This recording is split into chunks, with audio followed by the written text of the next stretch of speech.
श्री स्वामी समर्थ. तुमचे माझ्या एका नवीन व्हिडिओमध्ये स्वागत आहे. खंडोबा हे महाराष्ट्राचे कुलदैवत आहे.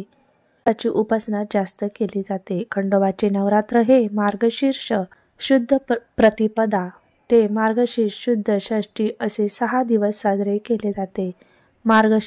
नवरात्रीचे 5 दिवस उपास करून 6व्या दिवशी ते सुटतात. 6 दिवस देवापुढे नंदादीप ठेवतात. देवाला बेल, दवना व झेंडूचे फुले फार प्रिय आहेत. चंपाषष्ठीच्या दिवशी तुम्हाला एक उपाय करायचा आहे, तो मी तुम्हाला सांगणार आहे. तर तो उपाय तुम्ही अवश्य करा व व्हिडिओ पूर्ण पहा. सर्वप्रथम लवकर उठायचे आहे. आपले अंगण स्वच्छ झाडून घ्यायचे आहे. त्यानंतर अंगणामध्ये हळदीच्या पाण्याचा सडा टाकायचा आहे. अंघोळीच्या पाण्यामध्ये हळद, गंगाजल टाकायचे आहे. त्याचबरोबर तुम्ही गोमूत्र, गंगाजल, दही हे सुद्धा टाकू शकतात. फरशी पुसत असताना थोडे खडे मीठ व हळद टाकून फरशी पुसावी. हळद का टाकायची तर उद्या चंपाषष्ठी आहे व हळदीला अनन्यसाधारण महत्त्व आहे. ती नकारात्मकता दूर करते. त्यानंतर उंबरठ्यावर हळदीचे लेपन करायचे आहे. घरातील मुख्य प्रवेशद्वार स्वच्छ पुसून घ्यायचा आहे. त्यावर हळदीचे लेपन करायचे आहे. देवपूजा करताना देवघरातील दिवा जो असतो, जो प्रज्वलित दिवा केलेला आहे, त्यामध्ये चिमूटभर हळद टाकायची आहे.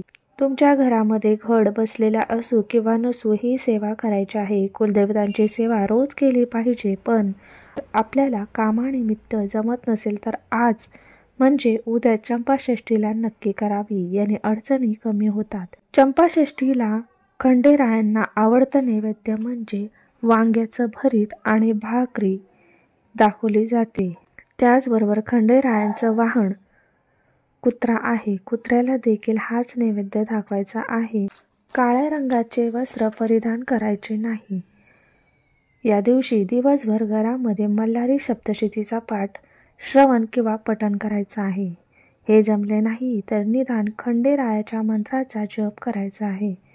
घरामध्ये तुम्हाला एक वस्तू आणायची आहे.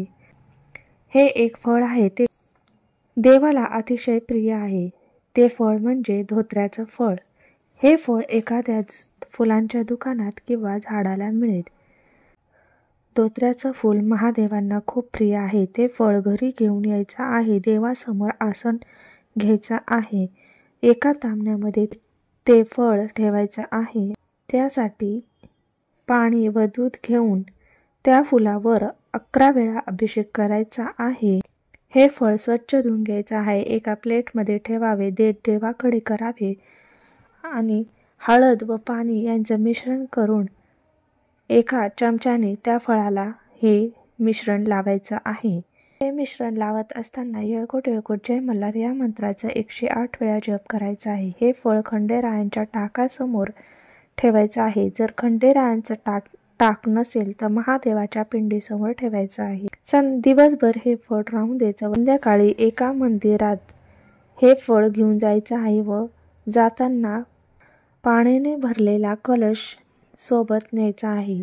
हे फळ महादेवाच्या पिंडीवर वाहून त्या कलशातील पाण्याने फळावर अभिषेक करायचा आहे आणि अभिषेक करताना ओम श्रीम हटकेश्वराय नमः या मंत्राचा जप करायचा आहे. हा मंत्र बोलल्याने तुमची एखादी इच्छा अपूर्ण असेल ती नक्कीच पूर्ण होईल.